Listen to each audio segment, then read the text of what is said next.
বন্ধুরা, আমি আবার চলে এসেছি নতুন রেসিপি নিয়ে। আজকে রান্নার রেসিপি পনির চানা মশলা। প্রথমে কাবলি ছোলাটাকে সেদ্ধ করে নিতে হবে। তারপর ওতে দিতে হবে টক দই হাফ কাপ, লঙ্কা হলুদ গুঁড়ো 1 চামচ।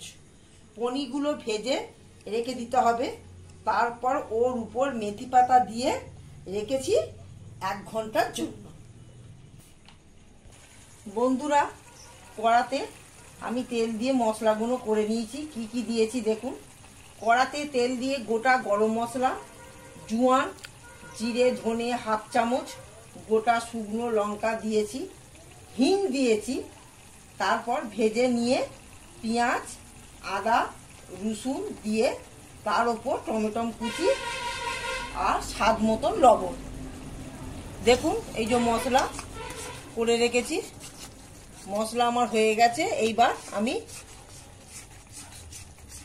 চানা মশলা পনিরটা দিয়ে দেবো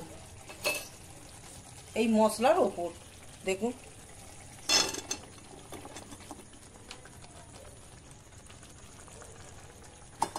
দিয়ে কষতে হবে। আমার পনির চানা মশলা হয়ে গেছে। ভিডিওটি ভালো লাগলে লাইক শেয়ার সাবস্ক্রাইব করিবেন। টাটা।